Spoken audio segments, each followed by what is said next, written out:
सब तबाही के पीछे एक वेदर इवेंट है जिसे सबसे ज्यादा जिम्मेदार ठहराया जाता है, एल नीनियो। वैसे तो ये धरती के क्लाइमेट की एक नेचुरल साइकिल है जो हर 5 से 7 साल में देखने को मिलती है, लेकिन क्लाइमेट चेंज की वजह से ये और एक्सट्रीम होती जा रही है साल भर साल। इस साइकिल का पूरा नाम है L Niño southern oscillation, short में कहा जाए तो ENSO। वर्ल्ड हेल्थ ऑर्गेनाइजेशन के अनुसार ये दूसरी सबसे बड़ी चीज है जिसकी वजह से धरती का क्लाइमेट बदलता है। इससे ऊपर पहले नंबर पर आता है धरती और सूरज के बीच का जो रिलेशनशिप है।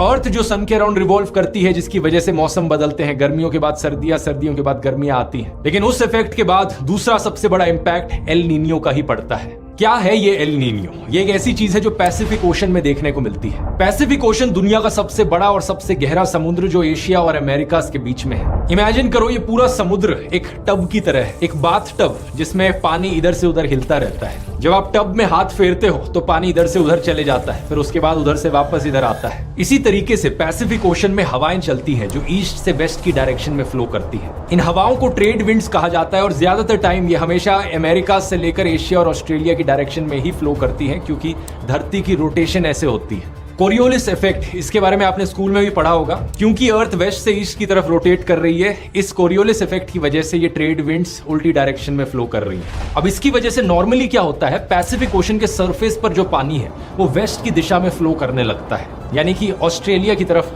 फ्लो करने लगता है। और जब सरफेस का पानी उस तरफ फ्लो करने लगेगा तो ईस्ट की दिशा में समुद्र के नीचे का जो पानी है वो ऊपर की तरफ आने लगता है, यानी साउथ अमेरिका के पास समुद्र के नीचे से पानी ऊपर आने लगता है। इस चीज को कहा जाता है अपवेलिंग।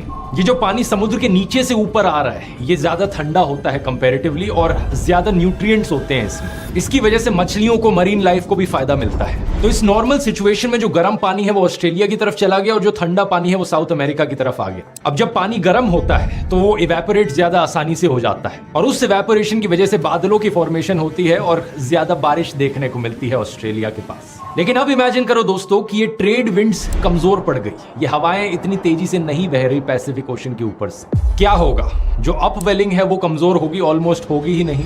जो सरफेस पर गर्म पानी है वो कंसिस्टेंटली गर्म ही रहेगा। जो बारिश ऑस्ट्रेलिया की तरफ होती थी वो बारिश पैसिफिक ओशन के बीच में कहीं भी हो सकती है, तो ऑस्ट्रेलिया का रीजन काफी ड्राई बन जाएगा। यही फिनोमिना होता है एल नीनियो का, जो कि एक साइकिल की तरह होता है। लेकिन ये कोई रेगुलर साइकिल नहीं है, कभी ये हर 4 साल बाद हो जाता है, कभी 5 साल बाद, तो कभी 7 साल बाद होता है। लेकिन जब ये होता है एल नीनियो तो ये 6 से 12 महीने तक चलता है।